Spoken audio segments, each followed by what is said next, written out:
Hi, this is विकास और आप देख रहे हैं आपका अपना कंप्यूटर चैनल CKG यानी कंप्यूटर का ज्ञान। दोस्तों, आज इस वीडियो में मैं आपके लिए लाया हूँ टॉपिक जिसका नाम है जनरेशन ऑफ कंप्यूटर यानी कंप्यूटर की पीढ़ियाँ।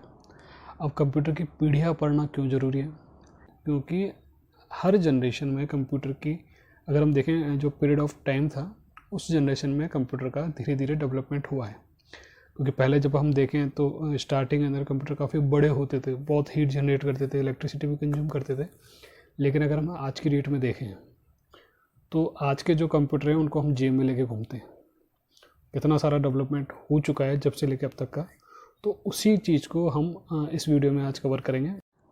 तो दोस्तों, किसी भी जनरेशन को पढ़ने के लिए अगर हम उस जनरेशन को पढ़ेंगे तो उसको हम फोर्थ जो चार पार्ट में कैटेगराइज करके पढ़ सकते हैं। तो हो गया पीरियड ऑफ टाइम, दूसरा हो गया हार्डवेयर और डिवाइस यूज्ड, तीसरी कैरेक्टरिस्टिक्स, और फोर्थ जो है वो है सिस्टम नेम्स।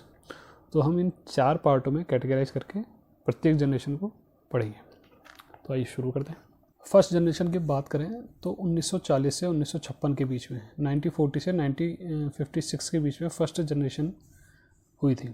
इसमें जो हार्डवेयर और डिवाइस यूज्ड होते थे, तो मेमोरी के लिए हम देखें तो चुंबकीय ड्रम का इस्तेमाल होता था, और इनपुट के लिए पंच कार्ड और कागज़ टेप का इस्तेमाल किया जाता था। इसमें लॉजिक सर्किटरी या इलेक्ट्रॉनिक घटक के रूप में जो मेन डिवाइस यूज होती थी उसका नाम था वैक्यूम ट्यूब यानी निर्वात नली। अगर हम इसके कैरेक्टरिस्टिक्स की बात करें तो फर्स्ट जनरेशन के कंप्यूटर मशीनी लैंग्वेज सपोर्ट करते थे, साइज में बड़े होते थे और बहुत इलेक्ट्रिसिटी कंज्यूम करते थे और हीट जनरेट करते थे, बहुत महंगे भी होते थे।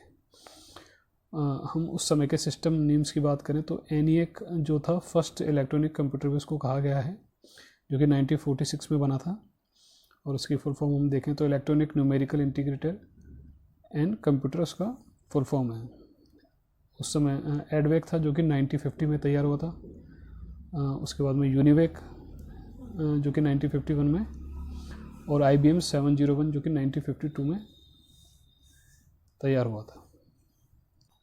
अब हम चलते हैं सेकेंड जनरेशन की तरफ। सेकेंड जनरेशन का जो पीरियड ऑफ टाइम रहा है वो है 1956 से 1965 के बीच में। इस जनरेशन में जो हार्डवेयर और डिवाइस यूज्ड होती थी उसमें बेसिकली वो ट्रांजिस्टर बेस्ड थी, और प्राइमरी मेमोरी के रूप में देखें तो चुंबकीय कोर का इस्तेमाल होता था, और सेकेंडरी मेमोरी के लिए चुंबकीय टेप और चुंबकीय डिस्क का इस्तेमाल किया जाता था। उसके कैरेक्टरिस्टिक्स हम देखें तो कोबोल और फोर्टन जैसी हाई लेवल लैंग्वेज इसमें यूज होती थी। बैच और multi programming operating system use होता था। फर्स्ट जनरेशन की तुलना में रिलायबल थे, फास्ट थे और आकार में छोटे थे। AC की आवश्यकता पड़ती थी। सिस्टम नेम में हम देखें तो इसमें हनीवेल 400, CDC 1604, IBM 7030, CDC 3600 और IBM 1620 इसमें यूज होते थे। अब हम चलते हैं थर्ड जनरेशन की तरफ। थर्ड जनरेशन का जो पीरियड ऑफ टाइम था वो था 1965 से 1975 के बीच में, यानी 1965 से 1975 के बीच में थर्ड जनरेशन का पीरियड ऑफ टाइम रहा है। इस पीरियड ऑफ टाइम में जो हार्डवेयर और डिवाइस यूज्ड हुई है उसमें बेसिकली जो थी वो थी IC यानी इंटीग्रेटेड सर्किट। एक IC से रिलेटेड जो सर्किटरी होती है उसमें कई सारे ट्रांजिस्टर, कैपेसिटर और प्रतिरोधक यूज में लिए जाते हैं, उसमें होते हैं। इनपुट और आउटपुट के लिए देखें तो कीबोर्ड और मॉनिटर का उसमें थर्ड जनरेशन में यूज होता था। जनरेशन की कैरेक्टरिस्टिक्स के बारे में बात करें तो इसमें जो ऑपरेटिंग सिस्टम यूज होता था वो basically time sharing and multi programming वाला ऑपरेटिंग सिस्टम यूज होता था। इनकी एक खास बात ये थी कि ये अपडेट करने में इजी होते थे और फर्स्ट और सेकंड जनरेशन की तुलना में अधिक विश्वसनीय थे, काफ़ी फास्ट थे, काफ़ी कम हीट जनरेट करते थे और काफ़ी कम इलेक्ट्रिसिटी कंज्यूम करते थे। इस जनरेशन में हाई लेवल लैंग्वेज जैसे पास्कल और बेसिक आदि की शुरुआत हो गई थी। इस जनरेशन में IBM 360, 370, PDP 8/11, TDC 316 और हनीवेल 6000 सीरीज का इस्तेमाल चालू हो गया था।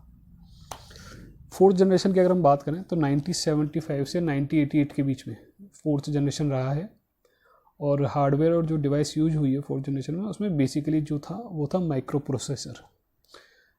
प्रोसेसर की शुरुआत फोर्थ जनरेशन में हो गई थी, और जो कि VLSI जो टेक्निक थी उसके बेस पे थी। अब VLSI इसकी जो फुल फॉर्म होती है वो होती है वेरी लार्ज स्केल इंटीग्रेटेड तकनीक। VLSI जो टेक्निक है इसके द्वारा क्या था कि एक ही चिप में कई ट्रांजिस्टर को मिलाकर एक IC यानी एक इंटीग्रेटेड सर्किट को तैयार किया जाता था। अगर हम इसके कैरेक्टरिस्टिक्स की बात करें तो जो 4th जनरेशन में जो थे काफ़ी सस्ते हो गए थे, कंप्यूटर पोर्टेबल थे और विश्वसनीय भी थे। PC का उपयोग 4th जनरेशन में चालू हो गया था, आसानी से उपलब्ध होने लग गए थे, AC की आवश्यकता नहीं पड़ती थी, यानी time sharing, real time processing और डिस्ट्रीब्यूटेड ऑपरेटिंग सिस्टम का यूज होने लगा था। हाई लेवल लैंग्वेज जैसे C++ और डेटाबेस का यूज भी इस जनरेशन में चालू हो गया था। अगर हम इस जनरेशन के सिस्टम की बात करें तो K1, PDP-11, VAX 9000, स्टार 1000 इसके पॉपुलर नेम है। 5th जनरेशन की बात करें तो 1988 से अब तक जो प्रेजेंट में 5th जनरेशन ही चल रही है। इसके स्टार्टिंग में जो हार्डवेयर और डिवाइस यूज होते थे वो जो ULSI टेक्निक उसका इस्तेमाल किया गया था। जो ULSI जो टेक्निक होती थी अगर हम उसको देखें तो इसके द्वारा एक माइक्रो प्रोसेसर चिप में 10 लाख से भी अधिक ट्रांजिस्टर लगे हुए होते थे। अगर हम इसके कैरेक्टरिस्टिक्स की बात करें तो AI यानी artificial intelligence, voice recognition, signal data processing और सैटेलाइट मोबाइल नेटवर्क की अवधारणा यानी बेसिक्स तय हो चुकी थी 5th जनरेशन के स्टार्टिंग में। AI अगर हम देखें जो आर्टिफिशियल इंटेलिजेंस है वो बेसिकली आप उसको रिलेट कर सकते हो गेमिंग, जो हम गेम खेलते हैं, और दूसरा रोबोटिक्स, जो रोबोट जो होती है साइंस होती है उससे रिलेटेड होती है। इस जनरेशन में जावा हो गई, विजुअल बेसिक और .NET की शुरुआत, जो हाई लेवल लैंग्वेज है उसकी शुरुआत हो चुकी थी। सिस्टम नेम हम देखें तो जो आप प्रेजेंट में भी यूज़ कर रहे हो जैसे लैपटॉप हो गया, मोबाइल हो गया, डेस्कटॉप हो गया, अल्ट्राबुक, टैबलेट्स वगैरह जो भी हैं वो 5th जनरेशन की ही देन है। दोस्तों अगर ये वीडियो आपको पसंद आया तो प्लीज़ लाइक कीजिए, चैनल पे नए हैं तो चैनल को प्लीज़ सब्सक्राइब कीजिए और शेयर ज़रूर कीजिए और कमेंट्स में ज़रूर बताइए कि आपको ये वीडियो कैसा लगा। Thank you.